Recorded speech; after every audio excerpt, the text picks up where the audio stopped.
Hi, welcome to Forex In Four. I'm Mike Conlon for FXEDU, and in the next 4 minutes, I'm going to show you the highlights of where the action is in today's Forex market. So let's get started.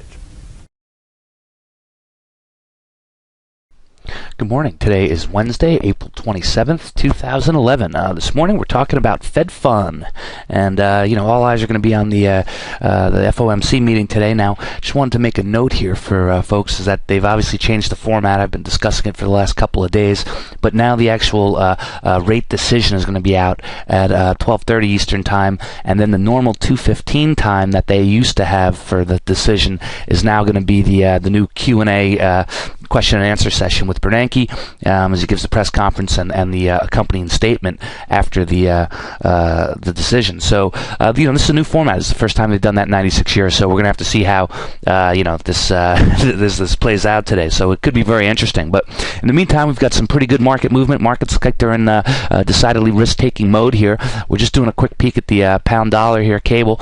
Okay, you can see this huge move right here. All right, cable popped roughly 150 pips here.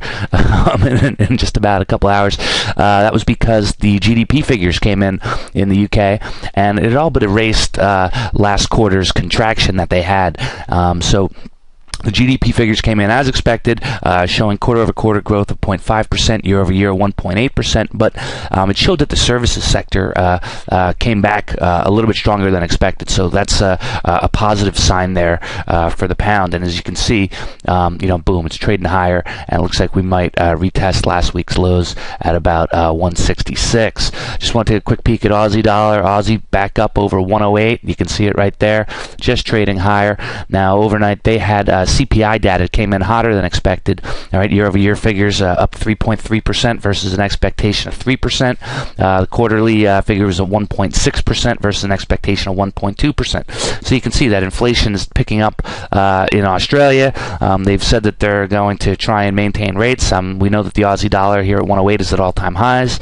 So it's going to be an interesting dynamic to see what happens, in Australia.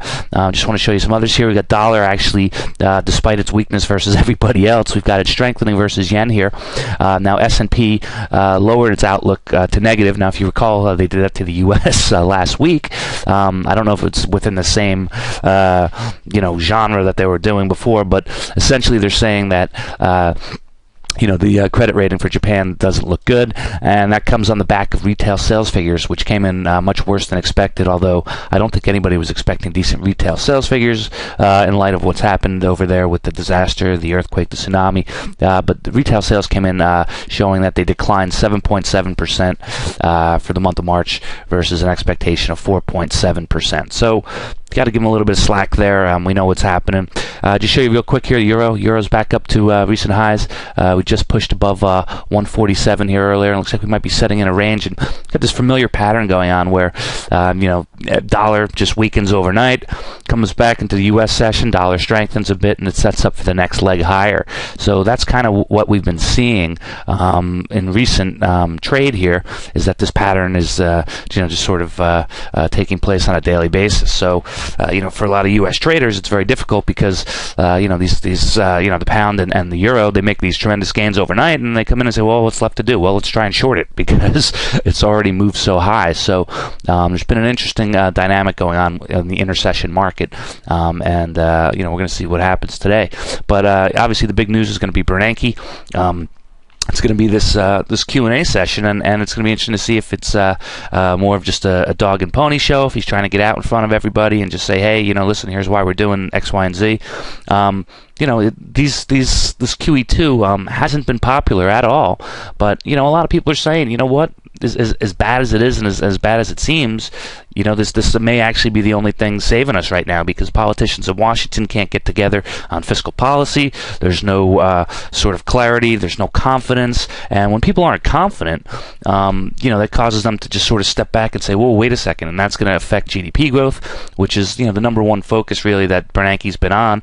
And we're expecting declining GDP growth going forward. So, I don't think it's back to recessionary stages yet. I doubt that they're going to let that happen. So we're going to see this continued liquidity in the market despite the end of QE2 happening at the end of June. So, the question is well, will commodities continue to go higher? Will we see oil continue up above 112 here?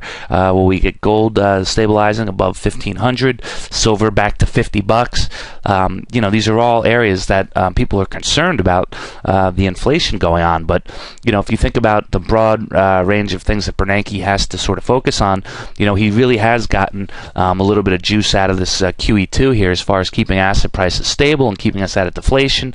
But that question remains is whether or not that's a good thing. And I think right now, based on what he's facing with the politics in Washington, that he's doing the best he can with just monetary policy alone because nothing's been done on the fiscal policy side. So it's going to be interesting to see what he does today. If this guy's going to be a good salesman, if he's going to come out and change people's opinions, or if it's just going to be more of the same. So keep an eye out for the FOMC meeting, decision 12:30, and this new announcement at 2:15, which is going to be bound to induce some sort of volatility as the market weighs on his every word. So that's what I've got for today, folks. Good trading to all.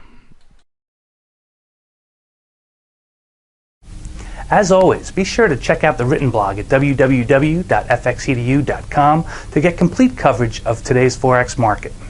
If you would like to learn more about how to trade the Forex market from professionals like myself, be sure to check out our affordable Forex trading courses. And if you're already a seasoned professional or aspire to be one, ask us how we can help you achieve your Forex goals. Go to www.fxedu.com to get started today.